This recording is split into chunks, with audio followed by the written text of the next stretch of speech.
ঈদের আগে নওগাঁ যাওয়ার একটা প্ল্যান করেছিলাম এই বেহেশতি পাখির ভিডিও করার জন্য, কিন্তু টিকিট না পাওয়ার কারণে এই প্ল্যানটা ক্যান্সেল করতে হয়েছে। মন খারাপ হয়েছিল যে এবছর হয়তো এই পাখিটার আর দেখা পাবো না বা ভিডিও করতে পারবো না।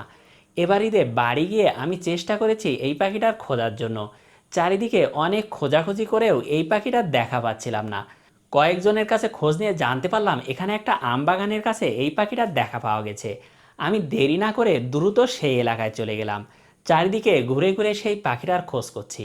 তবে এত বড় আমবাগানে একটা পাখিকে খুঁজে পাওয়া অতটা সহজ না। আমি মার্লিন বার্ড আইডি অ্যাপের সাহায্য নিলাম। এখানে সাউন্ড রেকর্ড করে বোঝা যায় যে আশেপাশে কোনো পাখি আছে কিনা।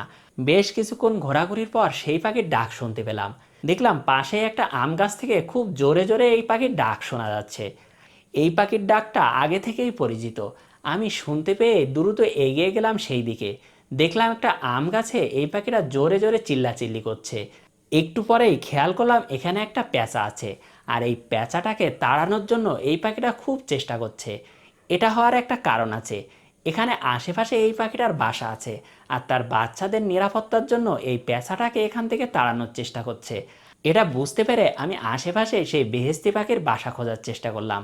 একটু খোঁজার পরে পাশেই খেয়াল করলাম এই পাখিটার একটা বাসা রয়েছে, আর এখানে 4টা বাচ্চা ফুটেছে। আমি একটু দূরে গিয়ে ক্যামোফ্লাজ ড্রেস পরে অপেক্ষা করতে শুরু করলাম। দেখি এই পাখিটা বাসায় বাচ্চাদের খাওয়াতে আসে কিনা। বেশ কিছুক্ষণ এখানে বসে অপেক্ষা করছি, আর বাচ্চাগুলো অপেক্ষায় আছে কখন তার মা বা বাবা আসবে। আমিও অপেক্ষা করছি দেখি সেই পাখিটার দেখা পাওয়া যায় কিনা। এই যে দেখুন সেই বাসাটা, বাচ্চাগুলো অপেক্ষায় আছে কখন খাবার নিয়ে আসবে, আর মাথা উঁচু করে হাঁ করে আছে। অনেকক্ষণ অপেক্ষার পর অবশেষে সেই পাখিটা চলে আসলো। আর এই হচ্ছে সেই বেহেশতি পাখি, যাকে ইংরেজিতে বলা হয় ইন্ডিয়ান প্যারাডাইস ফ্লাই ক্যাচার। বাচ্চাদের জন্য মুখে করে একটা খাবার নিয়ে এসেছে, আর এরা মূলত পোকা খায়। এই আমবাগান থেকে বিভিন্ন জায়গা থেকে পোকা ধরে ধরে বাচ্চাদের খাওয়াচ্ছে। তবে এই পাখিটা হচ্ছে মেয়ে পাখি। পুরুষ পাখিটা আরও বেশি সুন্দর। পুরুষ পাখিটা পুরো সাদা রঙের, আর লেজটা অনেকটা লম্বা।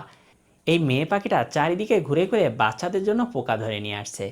তবে আর একটা জিনিসও খেয়াল করলাম, এই পাখিটা একবার করে বাচ্চাদের খাওয়াচ্ছে, আবার সেই পাশের আম গাছে সেই পেঁচাটাকে ভয় দেখানোর জন্য যাচ্ছে।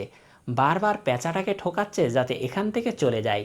এই ছোট ছোট বাচ্চাদের নিরাপত্তার কারণেই হয়তো এটা করছে, কারণ এই পেঁচারা কিন্তু পাখির বাচ্চাও খেতে পারে। এ কারণে ও ভয় পেয়ে পেঁচাটাকে তাড়ানোর চেষ্টা করছে। এই পাখিরা বারবার বাচ্চাদের জন্য পোকা ধরে নিয়ে আসছে আর খাওয়াচ্ছে, আবার যাচ্ছে পেঁচাটাকে ভয় দেখানোর জন্য। তবে একটা জিনিস খেয়াল করলাম, এখানে সেই পুরুষ পাখিরা আসছে না।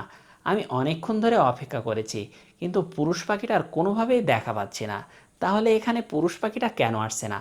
প্যারাডাইস ফ্লাই ক্যাচার নর্মালি পুরুষ এবং মেয়ে পাখি দুটা মিলেই বাচ্চাদের খাওয়ায় এবং লালন পালন করে বড় করে, কিন্তু এই পাখিটাই বারবার আসছে। আমি বেশ অনেকক্ষণ ধরে অপেক্ষা করে সেই পুরুষ পাখিটার দেখা পাইনি। এটার একটা কারণ হতে পারে, গতকালকে প্রচণ্ড ঝড় হয়েছে, আর এই ঝড়ের কারণে পুরুষ পাখিরা কোনোভাবেই আঘাতপ্রাপ্ত হয়ে মারা যেতে পারে। না হলে এই পুরুষ পাখিটা এখানে আসার কথা খাওয়ানোর জন্য।